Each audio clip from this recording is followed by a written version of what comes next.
En France, ça me ferme clairement des portes. Ouais, c'est vrai. Ça me ferme clairement des portes. Par exemple, j'ai pas fait de Bouscapé. J'ai pas fait de Génération, tout ça, nanani, tu vois. Le seul qui a vraiment cassé la brèche, c'est Soul King. Je me suis en même temps mis avec une influenceuse très connue. Un artiste qui se met avec une influenceuse très connue, ça se fait qu'aux États-Unis. En mode GTA, nous, dans nos vies, ouais. Tu décides pas de qui tu tombes amoureux, tu décides pas de qui tu te maries, frère. Notre Dieu, il nous a déjà écrit le blaze de notre femme. J'ai connu l'Algérie, la vraie Algérie.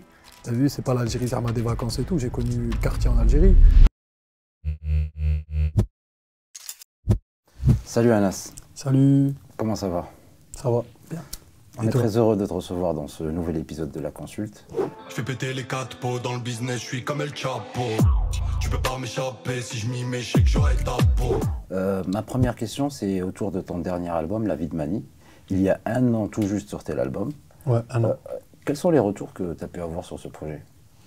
J'ai eu des bons retours dans le sens de ma progression. En gros, j'ai progressé d'après les retours que j'ai eus, tu vois. Vu que c'est mon deuxième album, deuxième projet. Ils m'ont dit que j'avais progressé en écriture, que j'avais progressé en mélodie. Après, j'ai des sons qui sont ressortis, notamment un feat avec Soul King sur Pépé. Et il y a un son aussi qui a très bien marché, un solo normal. Et voilà, hein. Franchement, je suis satisfait, moi, du projet. Et justement, est-ce que tu sens pas qu'au fur et à mesure que tu fais des projets, tu te coltines une étiquette de hitmaker, entre guillemets? Bah, c'est ce que j'essaie de faire. En gros, j'essaie de faire des singles qui sont forts. T'as vu, par exemple, sur un album, il y avait quoi, 15, 17 titres. Je sais plus exactement sur mon album, il y avait combien de titres. 22 sur le dernier. 22, bah tu vois, je savais même pas. Enfin, je m'en rappelais pas. Mais en gros, tu vois, quand il y a des titres qui passent à la trappe, s'ils sont pas clippés, s'ils sont pas... Donc là, je vais essayer de travailler sur un autre délire pour qu'il n'y a aucun titre qui passe à la trappe. Justement, tu as soulevé un bon point, c'est que beaucoup d'artistes, quand ils sortent un projet, ils attendent de voir les premiers retours en termes de streaming pour décider si tel morceau doit être clippé ou pas. Est-ce que du coup, tu es dans la même logique ou tu décides Pour toi-même moi, pour les clips? c'est quand même une logique à prendre en compte, dans le sens où c'est la musique qui parle. Du coup, les gens, ils écoutent ce qu'ils aiment le plus. Et pour être rentable dans ce business, il faut être cohérent un minimum. Tu Mais vois. est-ce que ça ne contribue pas d'une certaine manière à mettre des sons à la trappe, comme tu as dit tout à l'heure? Si, c'est vrai. Bah, pour Normal, par exemple, Vas-y bébé, teste-moi. J'ai fait le tri, reste que toi. Wow, wow, wow. Chérie, teste-moi. j'avais d'autres sons qui streamaient plus que Normal. Mais J'avais ça- pas clippé, moi, direct Normal. J'ai ouais. d'abord clippé sur PP. Après, j'ai clippé Madame B, un titre que j'ai fait piano-voix. C'était pour ma femme, en plus. On fera des enfants, ils auront la même bouille que moi. Si jamais c'est une fille, elle aura la même classe que toi. Et ça va, il a bien marché. Et Normal, c'était vraiment un titre de cœur que moi, j'ai vraiment kiffé faire. Je l'ai fait, moi et mon ingénieur du son, sur Dubaï. Et c'était un titre qui me tenait à cœur. J'ai dit non, je le clip. Tu vois, je le clip. Et j'ai vu juste, finalement, tu vois. Et pourquoi avoir choisi le titre La vie de Mani? En rêve à Scarface, j'imagine. La vie de Mani, parce qu'en fait, moi, j'ai un slogan, entre guillemets, c'est un slogan. Je dis tout le temps Mani, Mani, Ouais, Mani, je tu sais. vois. C'est presque ton surnom en fait. Ouais, voilà, c'est quand les gens ils me croisent dehors et Dehors. tout, les gens de mon public, ils me disent ah Mani, Mani, Mani. Tu vois, même mes potes, ils sont choqués. Mais bon, et du coup, là, c'était pour dire la vie de Mani, tu vois. On est passé de Lille, parce que dans mon monde, je vivais encore en France et tout, tu vois.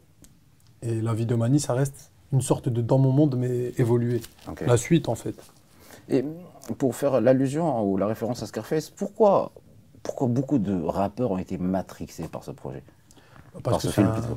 quand même un classique du cinéma. C'est un mec qui part de rien et qui a les mains dans la merde, mais qui Ouais. sont faites pour l'or, tu vois. Oui, mais ce que je veux dire, c'est qu'il y en a, c'est un vrai classique du cinéma, mais il y en a des classiques. Il y en a d'autres. Il y a Les Mais, Affranchis. mais si tu vois les refs, au final, Scarface domine largement les autres. Ouais, et après aussi dans les consonances, c'est facile à dire, tu vois, Tony, Mani, c'est bien, ça passe bien dans les titres aussi. Montana, C'est ça aussi glisse. le rêve que procure. C'est le rêve scénario. américain aussi, Ouais. tu vois. Certains médias qualifient ta musique de rap orientalisé, d'autres de rap mélodieux. Toi, comment tu la situes? Bah ouais, c'est une sorte de rap orientalisé, en vrai. Mais après, moi, j'ai fait aussi des titres, par exemple, comme le titre de Madame B, c'est pas du tout orientalisé. Si t'écoutes, tu vois que c'est pas du tout orientalisé, pratiquement. J'essaye de mettre toujours... En fait, c'est ma signature, entre Ouais, guillemets. ouais. Ça veut dire que je vais pas délaisser ma signature pour plaire à une autre catégorie, tu vois. Notre Mais est-ce que catégorie justement publique. ça ne ferme pas des portes en France? En France, ça me ferme clairement des portes. Ouais, c'est vrai. Ça me ferme clairement des portes. Par exemple, j'ai pas fait de Bouscapé. J'ai pas fait de Génération, tout ça, nanani, tu vois. Tu vois, tous ces trucs-là. Pour eux, c'est pas dur à passer hardcore. Mais justement, tu soulèves un point, c'est que ces médias spécialisés considèrent limite ta musique comme de la pop urbaine et même pas du rap. Ouais. Est-ce que ça te fait mal? Comment tu le vis? Franchement, ça me fait chier, t'as vu. Franchement, clairement, ça me fait chier. Mais après, tranquille, en vrai. J'en ai pas besoin. C'est le public qui décide, Bah oui. finalement, tu vois. C'est le public qui décide si aujourd'hui Mais stream. t'as jamais eu besoin d'eux? Par exemple, mes albums, ils sont tous recoupés. Par exemple, tu sais ce que ça veut dire recouper. Ouais. En gros, mes albums, ils ont tous été remboursés Ouais, chez Sony, etc. Et j'ai fait du bénéfice, etc. Pourtant, j'ai pas de certification. Ouais. Moi, par exemple, mon titre normal, il a 20 millions de streams. Ouais. Tu vois. Une certification en France, c'est 15 millions de streams. Premium. Ça veut dire les gens, il faut qu'ils payent leur abonnement Ouais. pour... Ça existe qu'en France, en fait. C'est une catastrophe, frérot. Un artiste comme moi qui a fait... J'ai fait au moins 170 millions de streams cumulés. Ouais. Et j'ai même pas une certification. Est-ce que tu trouves ça normal? Non. Moi, je trouve pas ça normal, clairement. T'as vu, il y a des artistes... je suis pas seul, hein. Ouais, je sais, je connais beaucoup Le seul d'artistes. qui a vraiment cassé la brèche, c'est Soul King. Ouais. Dans ce domaine-là, tu vois. Le rap orientalisé, c'est Soul King qui a cassé la brèche, frérot. Maintenant, il fait des diamants, il fait des... Tu vois. Clairement, Mais c'est est-ce que tu sens pas que tu te diriges vers la même voie? Ouais, je me dirige... Sans le vouloir, clairement, sans- clairement, il a ouvert une brèche, t'as vu, faut Ouais. le dire, c'est lui. Il a ouvert une bête de brèche et ça a fait du bien aux artistes comme nous, tu vois. Donc, ouais. Après, suivre la voie de Soul King, c'est très bien, entre guillemets, tu vois.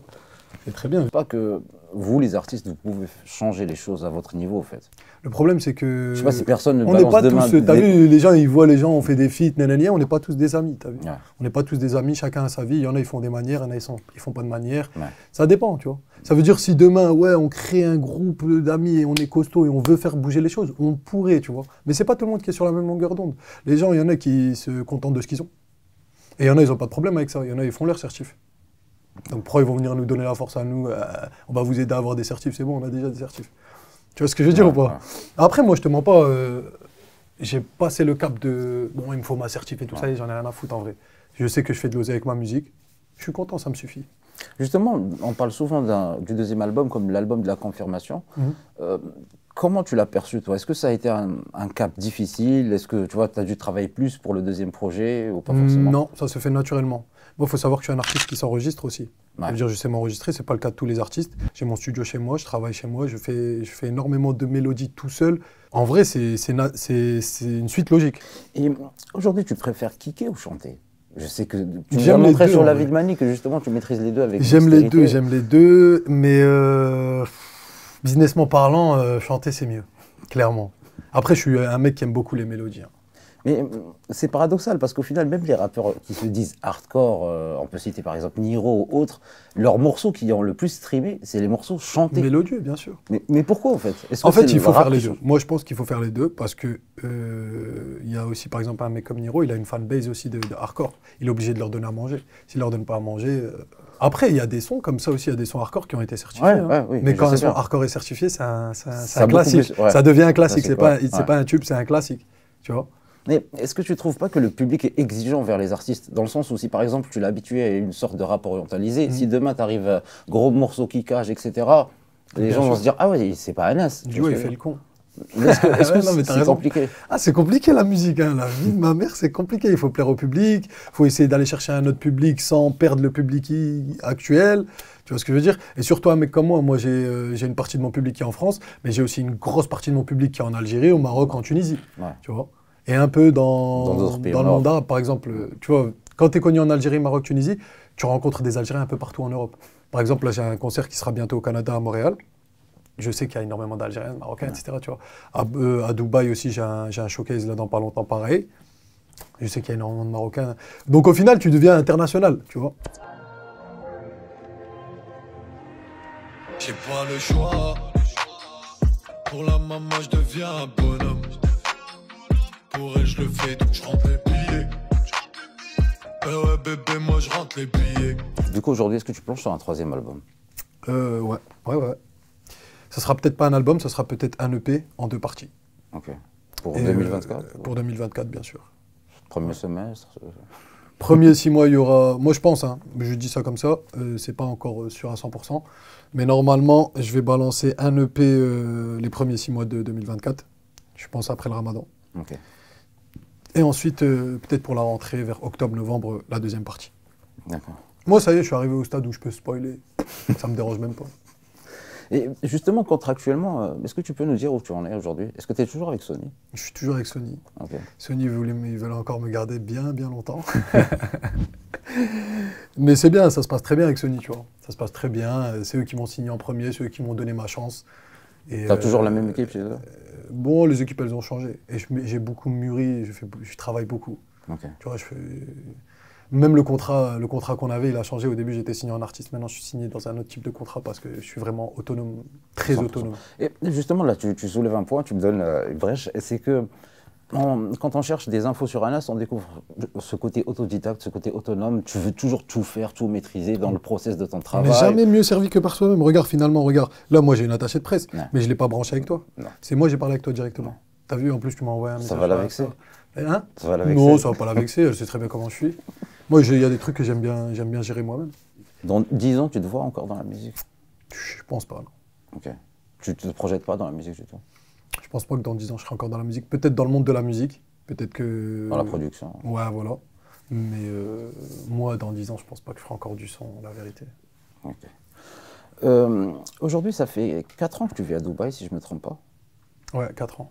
À quoi ressemble ton quotidien à Dubaï? Bah, mon quotidien, moi, je te mens pas, je suis vraiment en cercle fermé, t'as vu. Moi, c'est cercle fermé. À Dubaï aussi, il faut savoir qu'il y a beaucoup de monde, beaucoup de Français qui viennent toute l'année, ils sont là, truc, nanani. J'ai fait ma première année de Mala. J'ai fait tout ce qu'il fallait faire. À Dubaï, j'ai fait toutes les piscines, tous les restos, conduit toutes les voitures, j'ai fait ce qu'il fallait la première année. Et après, je me suis construit une routine parce que sinon, c'est...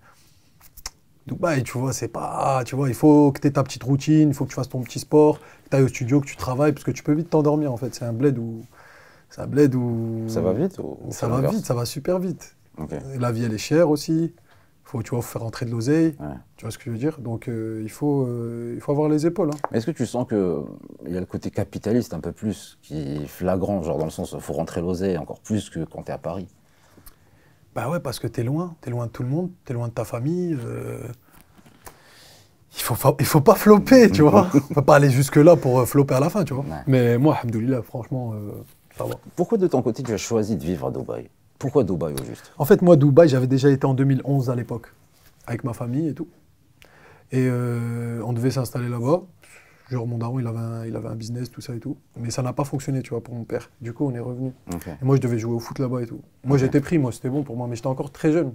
J'avais 15 ans, je crois, dans ces eaux-là. Je sais plus. C'était en 2011, en tout cas. Et du coup, on est revenu. Et moi, j'avais déjà connu Dubaï. Et j'avais kiffé de ouf, déjà. Tu vois, j'avais aimé.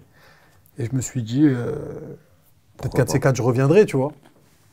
Et finalement, je suis revenu. Ironie du sort. C'était pas planifié? C'était pas du tout planifié. En fait, c'est dû à ma femme, qui est ma femme aujourd'hui. Tu vois. Moi, à la base, je voulais rester en France. J'étais pas... Bon, j'étais un peu trop dans la France, tu vois. Tu connais. C'est dur de se détacher de la France aussi. Quand on est dedans, c'est compliqué. Et ma femme, elle m'a dit, ouais, je vais passer à Dubaï et tout, nanani. Et je dis, bah vas-y, je viens et tout. Je viens, je passe, je vais voir c'est comment et tout. Je dis, viens, je reste une petite semaine avec toi et tout. Et finalement, je suis parti, ça m'a choqué.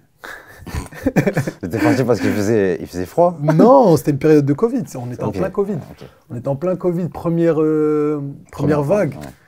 C'était 2020. Ouais. Et ça m'a choqué. Du coup, j'ai dit. Qu'est-ce qui t'a choqué concrètement? Tout m'a choqué. Les infrastructures. Les infrastructures, les gens super gentils, super simples, la sécurité, personne. Tu vois, il y a tellement des grosses sanctions que les gens ils se tiennent à carreau, entre guillemets, tu vois. Mais est-ce que tous ces éléments ne se retrouveraient pas dans un pays comme l'Algérie aussi, par exemple? Si, bien sûr. Mais par exemple, en Algérie, je peux pas... T'as moins de sécurité? Non, pas du tout. Je suis très bien sécurisé en Algérie. Je suis très bien en Algérie. Non, en Algérie. Mais je peux vivre en Algérie, moi. Le seul inconvénient, c'est que dehors, c'est compliqué. Ouais. Dehors, frérot, tu peux pas vivre une vie normale. Alors qu'à Dubaï, je peux me balader, aller au centre commercial et me faire reconnaître par 1 ou 2 Français qui sont touristes, ou des Algériens, ou des Marocains, ou des gens qui connaissent ma musique, tu vois. Et ça te dérange pas là-bas? Ça me dérange pas du tout, parce qu'il y en a pas beaucoup, c'est bidon. Tu vois, tu peux vivre ta vie normalement comme si tu n'étais pas connu. Ce qui est paradoxal, c'est que tu es quand même quelqu'un de très humble, accessible, etc. Comment tu fais pour garder les pieds sur terre? Bah, ça, c'est le cercle, en fait. Ça, c'est le cercle qui te permet de garder. Ouais, c'est la famille, les amis. Choisir ses amis, tu vois. Tu es toujours entouré par les mêmes amis? Ouais, je suis encore en contact avec mes meilleurs amis du début. Ils sont venus chez moi à Dubaï, je les vois quand je rentre au quartier, tout ça. Tu vois, même eux, ils avancent dans leur vie, ils font leur petite famille, ils travaillent, tout ça, tu vois. Donc c'est bien. Mais après, tu connais, pour suivre un artiste, il faut que tu mettes un peu ta vie de côté. C'est pas facile, tu vois. Donc là, clairement, je suis aussi entouré par les gens de la musique, tu vois. Ok.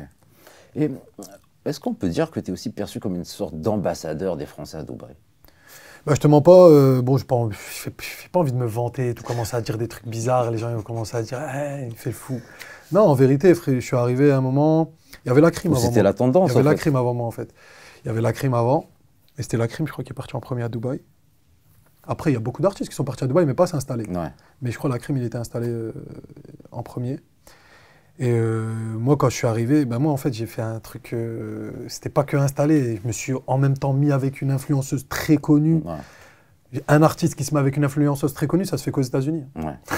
Au cas où. Donc, je suis l'un des premiers, par exemple, qui a ouvert une brèche sur ça aussi. Tu vois. Parce qu'après, j'ai vu aussi. J'ai vu les artistes qui montraient leurs femmes, tout ça, alors qu'à la base, personne ne le faisait pas, frérot. T'as vu? Après, celui qui trique, il ment, frère.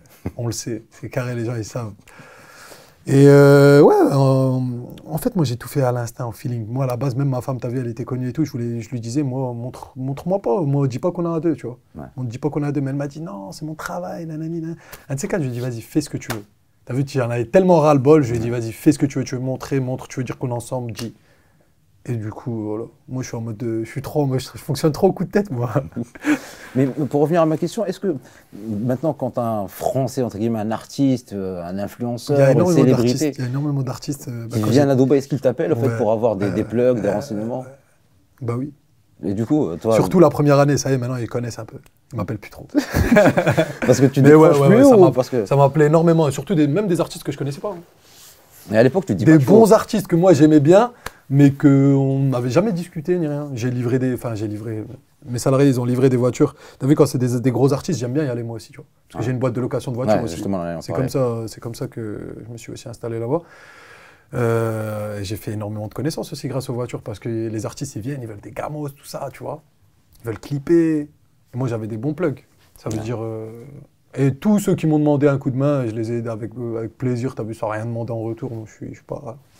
Ça me dérange pas. Justement, tu as parlé de ta boîte, Vice City Car, si je ne me trompe pas. Vice City Car. Pourquoi ce nom, GTA? Ouais, c'est GTA, on est en mode GTA, nous, dans nos vies. Ouais. Tu sais très bien, Dubaï, c'est GTA. Fast life. T'es là, t'es en mode yacht, d'un coup, t'es là, tu montes dans ta R8, décapotable, frère, il y a des buildings de malades. C'est GTA, frérot, c'est une dinguerie. Pourquoi tu as choisi le business de location des voitures? Est-ce que c'est un marché porteur à Dubaï? Ben, en fait, c'est un truc, je trouve, qui collait bien à mon image et c'est un truc que j'aimais bien. Je me suis dit, les voitures, j'aime grave et tout. Et du coup, je me suis lancé sur ça. Une question un peu bête, entre guillemets. Est-ce qu'il y a des voitures classiques à Dubaï? Non, je veux dire, quand on pense à Dubaï, on pense qu'à R8, Aventador. Il y a des voitures classiques. Est-ce qu'il y a 308? 308, non, il n'y a pas trop de Peugeot. Il n'y a pas trop de Peugeot et de Renault, par contre. Hein. Il y a plus du Toyota, des Kia, tu vois, des trucs comme ça. Des trucs, pas des marques européennes. Après, Audi, si. Tu vois, Audi, Mercedes. Mais une famille moyenne à Dubaï peut rouler sur une voiture classique qu'on peut voir en France. Bien sûr, bien sûr. Mais après, moi aussi, j'ai des petites voitures. Hein. J'ai une Mini Cooper, j'ai un Classe C, tu vois. T'aimes rouler avec quoi? Moi, je roule souvent... Récemment, je roule avec ma Audi S3. Propre, truc, pas trop tu vu ni rien. Elle roule bien. Et bien avant la musique, bien avant Dubaï, tu as quand même eu 1001 vies auparavant. Tu as cité tout à l'heure le foot. Ouais.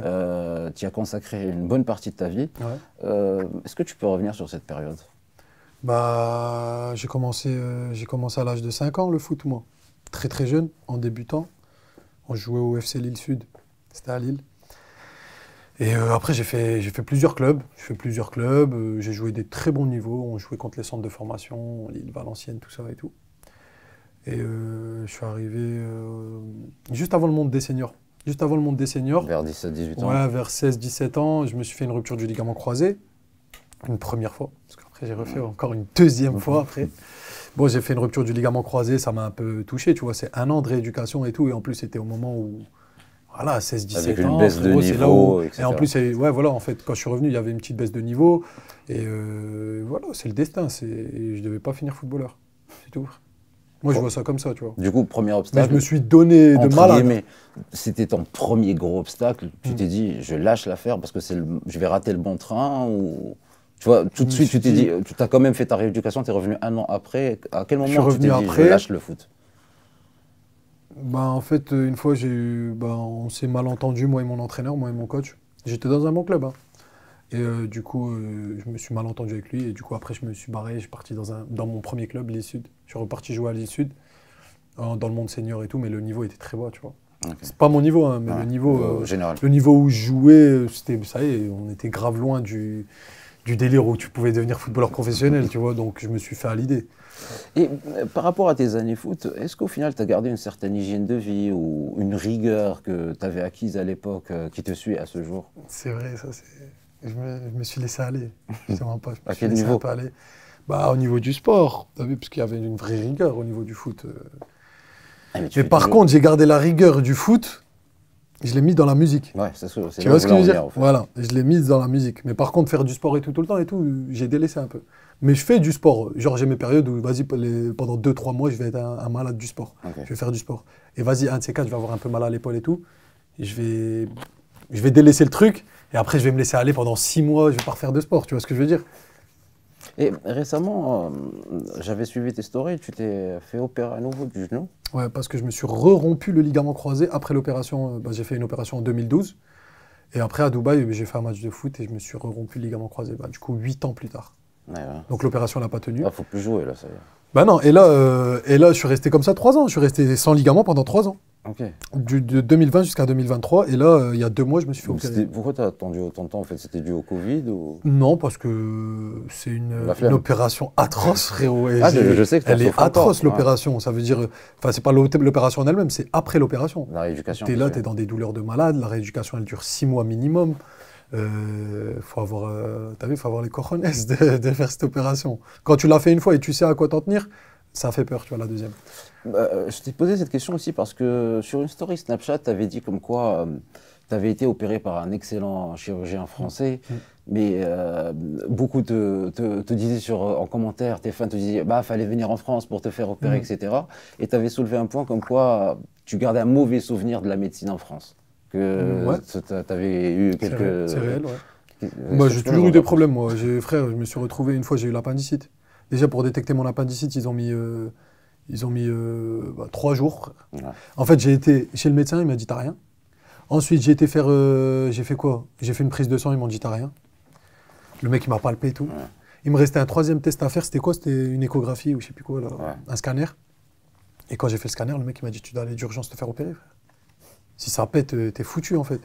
Il m'a dit faut que tu ailles tout de suite aux urgences, tu vois. Du coup, alors que moi, j'allais même pas y aller, hein. Ouais. Pour te dire, moi, le Ouais, médecin parce m'a que dit t'avais c'est dit, bon, c'est c'est carré, prise de sang, c'est carré. J'ai dit je vais même pas y aller. Et ma mère, elle m'a dit vas-y, c'est le dernier test, fais-le quand même, t'as rien à perdre. Faut toujours écouter sa mère, les gars. Voilà. Mais- Et du coup, j'ai été, frère, et le mec, il m'a dit va te faire opérer. J'ai été me faire opérer. Moi, je me suis dit quoi, c'est carré, tranquille, l'appendicite, c'est bidon. J'ai parlé aux gens, ils m'ont dit ouais, c'est 2 jours, tu sors. Tu vois. Frère, je suis parti là-bas. Je me suis fait opérer. Je suis resté 15 jours là-bas. J'ai eu une infection et tout. Ah ouais. Une infection, pourquoi? Le médecin, il me dit quoi? Il me dit, ouais, je t'ai pas mis d'antibiotiques pendant l'intervention parce que j'ai vu que tu étais costaud, tu étais jeune, il n'y en avait pas besoin. Un malade, un détraqué mental. Tu vois? Du coup, c'est pour ça que je te dis, moi, j'ai des mauvais souvenirs. Après, il y a des trucs qui se sont bien passés. Je me suis déjà cassé les doigts de la main plusieurs fois. Ils me les ont remis, trucs rapides.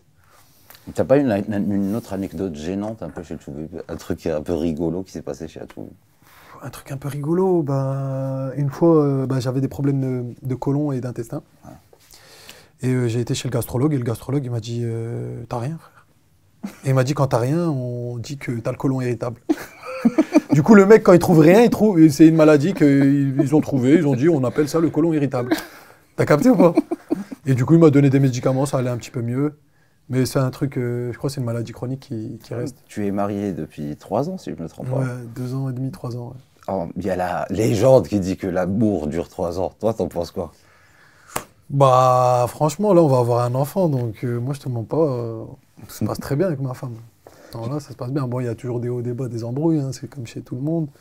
Mais on est là, on tient. Hein. Tu t'apprêtes du coup à connaître les joies de la paternité? Franchement, je suis super heureux, j'ai super hâte. d'avoir mon fils. Là. Ah, c'est un fils. Ouais, c'est un fils. Ah bah, On l'a savais dit, pas. t'as pas regardé sur Instagram, mais c'est Si, bon, on l'a j'avais dit. vu garçon-fille. Si, c'est garçon. Ok. Garçon. Naissance, Grand ça- DZ. Grand DZ qui arrive, les gars, voilà. Vous avez déjà une idée pour le prénom? Ouais, mais ça, on le dit pas. Ok. Je dis pas. Et la naissance, on peut avoir une idée sur la date ou... Bah là, ça va être dans pas longtemps, je pense, dans quelques semaines. Hein. Ok. Là, elle a son 8e mois.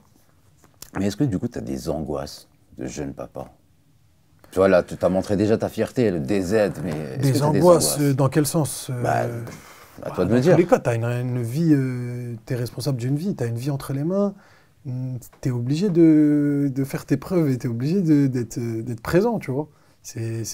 Moi, tous ceux qui ont des enfants, ils m'ont envoyé un message, des amis à moi qui ont des enfants, ils m'ont dit frère, ça va changer ta vie, tu verras la vie complètement C'est réel, différente. moi je suis C'est papa. réel. T'es papa aussi. Ça change la Ouais. vie.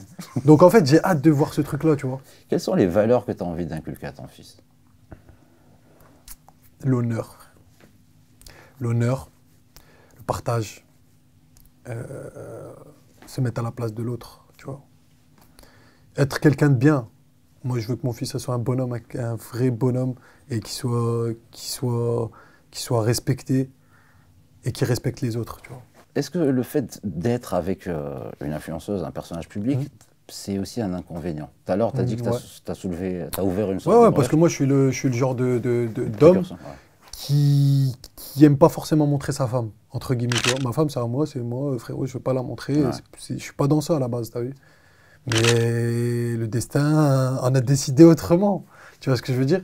Tu décides pas de qui tu tombes amoureux, tu décides pas de qui tu te maries, frère.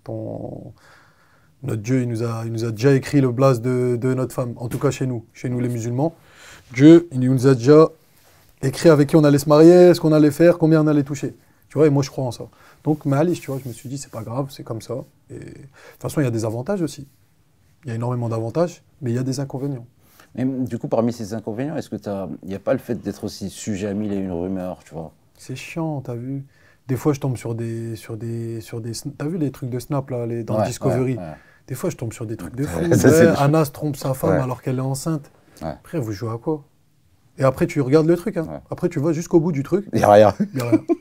Vous foutez de la gueule du monde ou quoi, les mecs? Du bullshit. Mais de toute façon, il y en a beaucoup qui subissent ça. Il y a énormément d'artistes et ceux qui subissent ça. comment- C'est horrible. Je trouve que c'est horrible. Pourquoi vous faites tout ça pour des clics? Ouais. Trouvez des meilleures phrases d'accroche. Ne mentez pas sur les gens. Ne salissez pas les gens. Gratuitement. Mais aujourd'hui, quel est ton rapport avec les réseaux sociaux en tant qu'artiste? Est-ce que tu n'es pas confronté, tu vois, avec ces vagues de haters qui vont Bien te sûr. balancer un Si, commentaire? un petit peu aussi quand même. Est-ce que ça fait pas mal? Si, moi, en fait, je suis tellement vrai, t'as vu, je suis tellement vrai que je me dis, comment c'est possible qu'un mec qui vient, il écrit ça, et il me dit... Et qu'il te il follow me en connaît plus. même pas, frère, il me follow, il me dit ça. Mais après, avec le temps, j'ai appris à apprendre sur moi, et j'ai appris que en fait, c'était de la merde, en fait. Faut même Tu plus réagis calculer. pas du coup? Faut même plus réagir, tu vois. De temps en temps, je me fais des petits kiffs, je réagis. J'ai éteint des gens de temps en temps. Ouais, voilà. Genre quand je m'ennuie, j'ai éteint des gens de temps en temps, voilà. Et Mais parce qu'ils sont méchants, frère. Ouais. Et on n'est pas méchants, on est cool, nous. t'as pas peur justement que ça impacte ta santé mentale? Bah non, parce que je laisse pas passer, frérot. Ça y est, je t'ai dit, je me suis fait à l'idée. Au début, ouais. Au début, ça me touchait, mais maintenant, ça me touche plus du tout. Maintenant, ça me touche plus du tout, frérot. Je sors dans la rue, bah pourquoi il n'y a jamais rien qui se passe dans la rue? Parce qu'ils sont derrière leur téléphone et en vrai, ils sont pas là. Tu vois? Dans tous les cas. Frérot, on a quand même grandi dans la rue, tu vois. On a quand même grandi dans des quartiers et tout. On n'a pas peur des gens, on n'a peur de personne, voilà. Donc voilà, comme ça, tu comprends. Aujourd'hui, certains disent que tu es le plus algérien des artistes français, d'autres disent que tu es le plus français des Algériens. Toi, où tu te situes par rapport à ça, à ta double culture? Frérot, je suis né en France. J'ai été en Algérie tous les ans de ma vie, pendant au moins 2 ou 3 mois à chaque fois. Donc ça me fait quand même une bonne période en Algérie aussi. J'ai connu l'Algérie, la vraie Algérie. T'as vu, c'est pas l'Algérie Zarma des vacances et tout. J'ai connu le quartier en Algérie. J'ai des amis du quartier en Algérie. J'allais pas tout le temps à la plage. On n'avait pas énormément d'argent, c'était pas facile. Donc j'ai connu énormément de facettes de l'Algérie. Moi, je suis un vrai Algérien. Je suis un vrai Algérien, tu vois. Et c'est pour ça que j'ai cette communauté en Algérie, parce qu'ils le savent et ils le ressentent. Et même quand je parle, j'ai pas d'accent, moi. Quand je parle en algérien, j'ai pas d'accent. Ouais. Et quand je parle en français, j'ai pas d'accent non plus. À part l'accent du Nord. Tu vois? Et, Donc ouais, le plus français des Algériens ou le plus algérien des Français. Après, clairement, je suis un Algérien, frérot. mais aussi en français. Et bien sûr aussi français.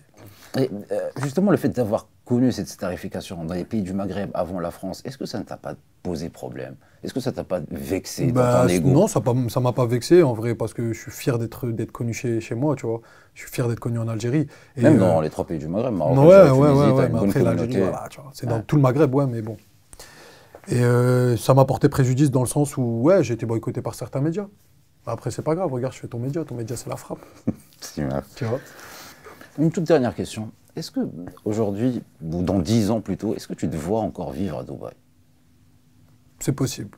Tu te vois vivre toute ta vie à Dubaï? C'est possible, ouais. Peut-être pas que à Dubaï, mais peut-être un peu en Algérie, peut-être un peu à Dubaï.